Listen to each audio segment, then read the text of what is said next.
foggy day in Delaware, so I'm gonna take the Corvette out, which will give us some space in the garage to work on this one, and I can organize a little bit, you know, put some of this stuff away that we took out. But nice thing is we can get this all the way open and we can start kind of grinding down on the rust and everything, and I can push the car this way a little bit and I can get the other side apart. So since the last video, I started working on getting the harness out.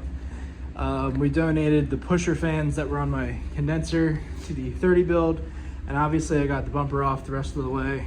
I started taking this fender off, but we're not quite there yet. But yeah, that's how far we got. I took the coolant reservoir out, just little stuff like that I could do here and there, but nothing crazy. Since the Corvette's not in here, I think we're gonna do a little bit of like hot work, right? So we got this spot to grind down, so maybe we'll get started on that and see how that goes. There's a little bit of rust on the core support kind of in there that we may have to address, but for now, that's probably where we're gonna start.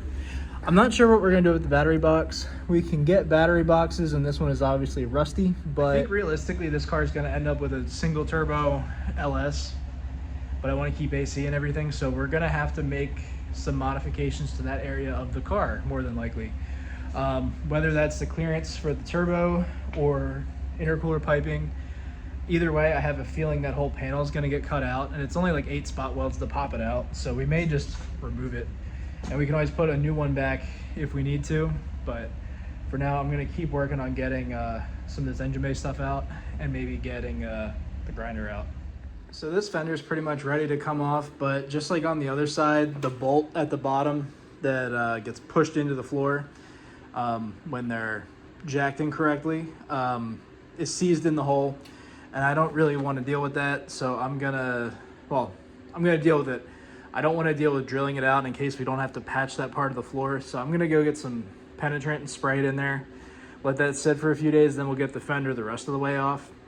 We have enough work to do on that side that getting this fender off isn't a big deal. And I was checking out in here,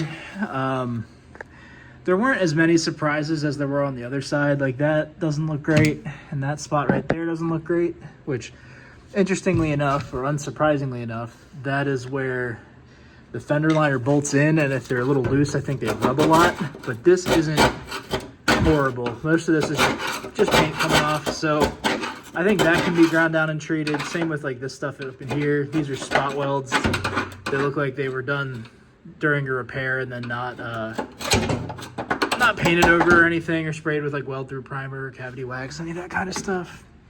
This one up here, I think is more or less the same. Let me scrape that a bit. Oh, that one all the way through. So that's in the strut tower. So that's not good, obviously. That's pretty gnarly. We'll have to grind away at this and see what else comes out. Fuck. How's that look up here? Oh, that's right there. That's interesting, but not the worst place in the world to have to patch. Luckily, that's only one layer of metal there, and it'll be relatively easy to hide. The big surprise on this side was down here. At first I was like, oh, this ain't so bad. Like, this is way more manageable than the other side. Then I saw that and I was like, oh, fuck. That's not good. And if you look further in behind the fender where that leaf is, it's pretty rusty there too. But that's really bad. Like really, really, really bad. So I'm gonna work on getting like the rest of this stuff off and out of the way so we can kind of get in there and see what's going on. But that is majorly discouraging. Like that on both sides to me is not a good sign. And we have this up here to figure out. So I'm gonna see what else I can do on this side for now. And then we might go back to cleaning the engine bay up. So I decided it'd be a good idea to try to get into the interior and get a view from the inside of the car of how bad that is. So see, it's kind of gnarly. Obviously this is all rusted out. There's another layer of metal here, so it's probably rusting up to that point. This is all rotted out where the seam sealer is. So basically that whole section would have to be replaced on this side as well. Yeah, and then whatever else we have to do on the floor. I wish we could say that like we know now that this is all of it, but The carpet and dash still need to come out, and there's the jute matting stuff under the carpet that could be hiding a bunch of stuff on that front side. So yeah, that's concerning. A more logical side says that like this is enough to justify just giving up on it, just crushing it and moving on, which probably would make the most sense from a time and finances perspective, but I just can't bring myself to do that for a variety of reasons. That was already the plan once. That's how I ended up with two. The plan was originally to buy a less rusty one and move all the good stuff from this car into that one. But at that point, we only thought it had like a couple little spots on the floor and then the quarters. The other car had a bunch of rust on the floor because it was a T-top car, and we fixed it all. And it was overall pretty clean. They were similarly clean, but this one had been painted, that one hadn't. This had some issues from being like a 16-year-old driving your first car, you know, little scratches and stuff, but nothing crazy. The other one was super clean as well, but I kind of, like most people, were like, oh, I can have two pretty easy. So anyway, to really get the carpet out and the rest of it out, I got to pull the center console and the seat, which isn't a big deal, just takes a little more time. But then once we do that, we can have the whole interior out and really see what's left under there. I would think a hardtop car would have a pretty clean floor, but I wouldn't have expected a hardtop car to rust in those places either. My theory is there were drain holes somewhere in this area, like the fender obviously would be here. The cowl drains and the drain from the windshield probably would have come down here in some way. And I have a feeling there was a drain, and then when the pinch weld got crushed up from somebody jacking it or lifting it the wrong way, that clogged the drain. Or maybe that started the clog, and then over time, dirt and sediment and everything clogged it. The rest of the rust there, because there's nothing really, like obviously crushing it is going to trap water in there, and it's going to start to rust, and then that's going to, you know, propagate as you'd expect. But I don't see how there could be that much water there unless it was really getting trapped, like flowing in there and getting trapped until it couldn't anymore. Then it made its own drain through rust. The rest of these areas, like, they sort of make sense, right?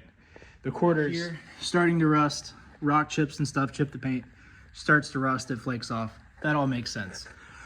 Same thing up there. This is always super common on all the muscle cars, this area on the front and the back. But same thing, rock chips and whatever else going on here makes it rust. That all sort of makes sense. The fender liner rubbed through and made some holes. Sort of makes sense. It's sitting there rubbing, water splashing up in there, makes sense. But down at the bottom, like, yeah, the track of the wheel is going to be there and it's going to splash water into that area, but for it to rust like that, something else was going on, and I'm assuming it's a clogged drain somewhere. But yeah, that's where we're at for now. I guess I'm going to get the seats out and the console out. This is really a future project kind of thing, but I do want to retain the function of the Mega Shifter, even though I hate how ugly it is. It's super gaudy. I don't really like it. So future project, I might try to find a way to make that look more OEM, but if you're not familiar with how these work, let me put it. So that's in park, right? It has this lever on the top that's your safety, so you can't just reef it back into gear. So you pull that up and put it into whatever gear you want, just like normal. But the difference is this can only go into drive, right? You can rip this down as hard as you want from park, right? So for example, it stops no matter what in drive. So, you know, in a car like this that is obviously not a manual transmission, but you want to hold first or something, you can pull it down. So it's a 4-speed, so I can go 3, 2, 1, and then I'm in first, right? So that's first gear, and it'll hold first gear until I go. And no matter how hard I push it forward, it won't go past second. And from here, you can't go into any other gear. You can only go back to first or up to second, or up to third in that case. So you don't get the function of a manual transmission, but you get a little more control over these old shitty automatics. And it's helpful for drag racing and stuff because, you know, if I'm gonna roll race somebody and I know, okay, we're gonna do a 60 roll, I want to start from second. I can hold second with the valve body that's in this and this shifter, and even the factory one I think would hold second. And go and wait, and I can shift without pushing into the next gear, where in a regular automatic, if you push too hard, you're going to go all the way to neutral. this has a neutral lockout. You can push to neutral, but you have to push from overdrive. You can't go from, like, say, first all the way to neutral, right? So obviously it's ugly, but it works. It's very much a function over form thing for me, but I hate how it looks. So I may try to find a way to make this more OEM plus. That was kind of it wasn't my style, but it was what I was going towards with my other cars, was like kind of keep it, you know, it can be modified, but keep it correct looking. And this is very not correct looking, and my console's destroyed because of it. So I have to take that shift plate off to get this out, so maybe we can look at the function and see what we can figure out later. Getting these consoles out generally isn't that bad, but for some reason this one was I broke something. What did I break? Oh, a clip.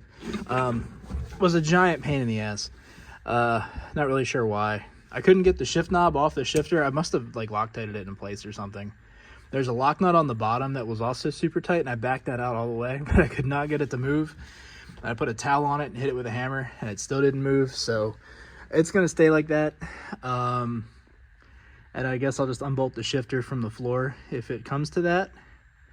But yeah, so obviously there was tons of shit in here. Random parts that I've taken off, random stuff that's come off over the years, stuff that was in the car. Was my daily driver from 2010 or 11 until 15 or 16 maybe.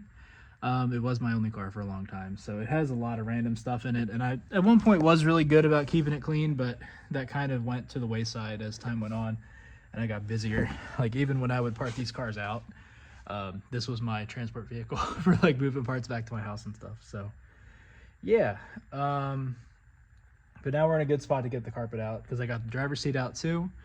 We got to get the rest of the seatbelt stuff out. And then I think that's everything anchoring the carpet to the floor, at which point we'd be good to take the carpet out. And I don't know what the plan is for the carpet. This carpet's in rough shape. Like, it has some cigarette burns and some rub throughs in a few spots. And as we saw, like I think in the first video, it is way faded. The spots that were underneath the sill plates were much darker than the rest of it. And like I think I mentioned, this color was only used in the 92s. It's just called tan. And the other cars had Beechwood. It's way darker. It's way more yellow or brown kind of. This is tan. This was only used in this. And then in the 93 4th gens, and then they stopped. So there's only 2 years you could get that this color matched. Which, oddly enough, is why these seats were such a good match. These are 4th gen Camaro seats, but they're out of a 93, and they have this weird pattern, but they're also tan, which is why they were almost like a perfect match. But because this is effectively 1 year only color for both models, there aren't really reproductions available in this color. You can get Beechwood, which is, in my opinion, a much nicer color. I might actually have a comparison. So being a Packerhead has its perks. Sometimes these are like super, super, super rare 91 GTA door panels. Again, 1 year only, because this is Beechwood. They have perforated leather. That was the only year to get the perforated leather. And I've held on to these just in case, because I have issues. And they're small. They have, they're not hard to store. This is the tan that's in the car downstairs. This is a spare tan door panel I bought. I think I kept this out of a parts car. Or no, this is my original. They have holes in it, but I kept it just in case. So you can see the difference. The leather, the vinyl, and the cloth, totally different shades. One's more brown, one's kind of more orange. Yeah, that's the comparison. So yeah, that goes, all the issues that come with that tan color also come with the plastics. There's no reproduction plastics available. And these have 220, I think, thousand miles on it. Whatever the mileage is on this shell, 195. So I thought it was way higher than that. Either way, it's a lot of miles. They're 35 years old almost. They're very sun-baked. They're very fragile. They're junk. So it kind of, obviously, not a priority right now, but what do we do for the interior, right? Do we try to refinish those plastics, or refinish a good set of reproduction plastics to get them, up to standard? Because the thing that's going to happen is, once there's all these new parts in here, all that old stuff is going to look like shit. Just between the age and everything else.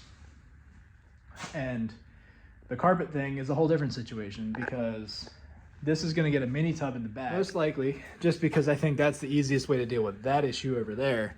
That deletes the rear seatbelt mounts on these 89 and up cars with the rear shoulder belts. I could convert to the lap belts that the 82 to 86 cars had, or 88 cars had. Not a big deal, but again, colors, right? I don't want stuff to not match. The only color that's consistent across all years is black, which is fine. I don't mind that. I had originally planned on swapping this car to black interior at some point anyway. I just never did. Kind of like the green and tan thing, and I've always liked that. But yeah, that's going to be an issue because there's no rear carpet kit made for the mini tub. You can trim around it, should be fine. But since we're deleting the rear seat belts, I'd always planned on just deleting the rear seats and getting like a Recaro or something for the front, period correct, like an 80s or 90s Recaro seat, and getting them upholstered to match the rest. If we delete the rear seats, there is no carpet kit that'll fit, period. It'll be a full custom carpet kit. And then in that case, it does make even more sense to go black, but that's neither here nor there. Once the rust is all settled, that's probably when I'll start on the interior stuff, including designing the rear seat delete.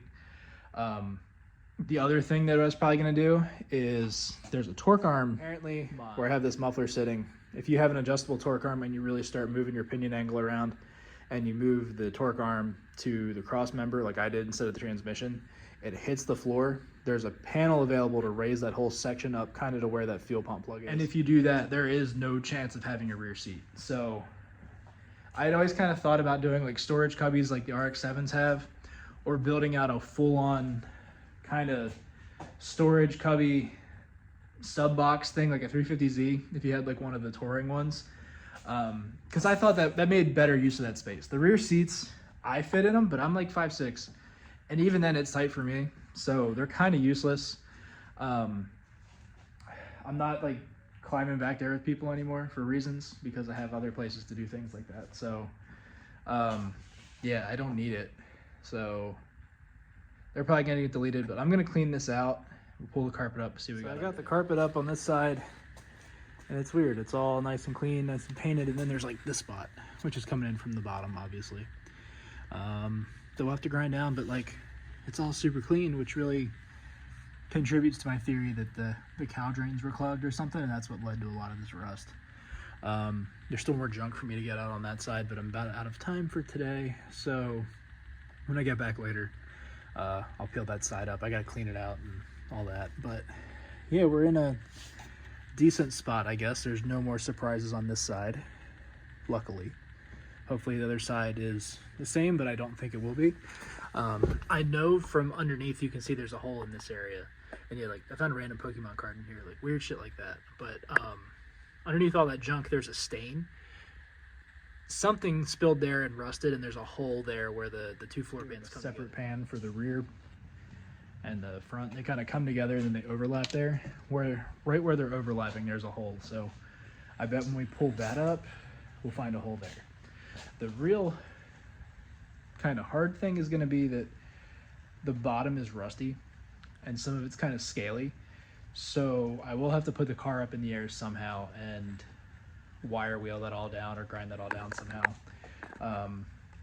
I've been thinking the last couple of days of like how I could feasibly soda blast this myself and do just the underside, but I really can't think of a way. I don't have any air here, and even if I buy an air compressor, it's going to be on the smaller side, which is going to have a hard time running my pressure pot. I think it would work, but then again, where do I do it? I can't do it outside. I have to keep it in here so it can be contained, but then it's containing all that dust into my garage. So I almost need like an inflatable booth or something with some kind of dust extraction setup that I could use, but yeah, I don't know. Dealing with the rust from the underside is kind of the big hurdle, I think, and what's going to end up happening is when we do that, we're going to end up finding holes like that haven't gone all the way through yet. Once we start grinding down underneath, the metal is just going to get thinner and thinner and thinner until eventually there's a hole. So there's a spot we have to patch. So unlike my T-top car that had a lot of signs from the top of where it was rusting, I don't think this is gonna have that. So yeah, we'll get back to it later. So like I said, I knew there was one spot over here, but it's a little worse than I thought. You can see this from under the car, so I knew there was something here. But this is all really thin and soft. So that'll have to get cut out and patched, probably. But that does look like the only spot on this side. I gotta get that mass backing up. And there's that weird like rubber mat on the firewall that was hiding the rust on the other side. So I gotta get that out of there too, but that's a weird spot for it to rust. The spill, the stain that looked like a spill was up here, so it's not that. Don't really know where that came from. I've been making this video over the last like probably 5 days or so because of Christmas and everything. I've had a lot of time to think about it, and I've definitely parted out cars that were less rusty than this one, which is kind of ironic. Especially since I've always been a big proponent of like, if they're shitty, just reshell it. They're not usually worth fixing, but here we are. I don't think any of the cars I parted out rusted in these spots. The floors rusting were common. The quarters rusting were common, but they rusted in different places than mine. I don't really know why. I've had some rotted out core supports and stuff, but you know, I remember parting out one car where the rear control arm mount totally rotted off. So like the lower control arm in the back wasn't attached, so it swayed back and forth and wasn't safe to drive, and it had holes in the floor. The rear seatbelt mounts were like rotted out and stuff, but never like that. Over here, you can kind of see where that is in relation to the car, right? That's like right here. There's not anything there, and there's not really anything there to hit it. You know, like that's such an obscure place to rot like that. Don't see what would have caused that. Like I have an explanation, I think, for the front. For that, I have no idea. Like I really don't know what could have done that. Obviously, like it could have just chipped and started to rust, and over the last 30 something years, that's what it did. But it's so rotted out on this side, I feel like it started on the top and worked its way out. But I don't know. I'm gonna chip away at that and see what we have, and then I'll have to vacuum all that. There's pieces of metal. I think this definitely confirmed my theory that it rotted from the inside out. But once I got back here, it kind of felt familiar. Like I may have done this same repair on my T-top car many years ago. But you can see, this is what I was saying earlier. There's the front pan and then the rear pan. The front pan like lays over top of the rear pan and they're spot welded in place. The front pan is basically what rotted off of the rear pan, and like this is the torque box, I think, the actual like frame. That's what rotted away here, because you can see how that's all shitty. And that's spread into the rear pan and up into here. So luckily, I actually don't think this will be that bad to address because we have access to the pan, basically. Like we can cut this whole section out here and cut this section out, clean all this stuff up. Like I'll have to pull the harness out, and then I'll have access to that. We can clean all this up and basically relay the top pan over the rear pan the way it's supposed to be, and maybe patch this in separately. Like that may be not correct, but I think it'll work. We shouldn't actually have that much of a problem with this. The only thing I'm concerned about is what it's like underneath. I thought into that last night, and I think what I may end up doing is kind of working the rust in the car the best I can. So like patching this spot, patching the two front corners, and you know, doing the mini tub in the back, doing all the basically the welding and patchwork on the interior, and then doing the quarters. That way we know, like, okay, everything's 100% addressed besides the bottom side of the floor. The major like critical points should be covered at that point. So then from there, we can get the car running and driving before it goes to paint. We can then, well, before that, once that's done, I can prep the bay, prep the floor on the inside, prep everything else I'm going to paint. I'm probably going to paint the whole inside of the car myself in some kind of rust preventative coating. Not anything pretty, but just something to protect it all, where now it's just the green base coat. Do all that, get the car running and driving again. That way I can take it to the shop, put it up on the lift, work the floor from the bottom, weld in the subframe connectors that the car's going to get, and then bring the car back to my house, do the rest of the prep work for paint and then take it to the painter, and then at that point we're done. We can do the interior after all of that is done. And I wanted to do the engine before it went to paint anyway, just because I wanted to make sure everything we did fit. You know, if I did some crazy LS with a turbo and everything, and we have to cut up the whole front core support, that would suck to do that after it gets painted. Or if we had to change hoods, this is probably gonna have a pearl paint just like it does now. It would be really, really annoying to have to get another hood painted to match. So stuff like that, that's kind of where we're at. But I think I'm not gonna end the video yet. I'm gonna get this other stuff out. Then we'll be able to like end the video on, we've uncovered all of the rust from the top. And then we can get to work on the other stuff. All right, all that's out of there. As you can see, there's some water. That matting was wet. So something is leaking in here. Presumably, at least. I don't think it's gonna come in through here. We can get a better look at that now. Definitely not good. Definitely not good. Whole lot of rust in there. All very, very not good. Goddamn. But yeah, so we found most of it anymore until we start grinding the quarters down, which will probably be next video. I got to get some more supplies before we can get to that. But thanks for watching. I think this video is probably 25 minutes of me talking about stuff. So hopefully it's at least enjoyable to somebody. Now, see you guys next time.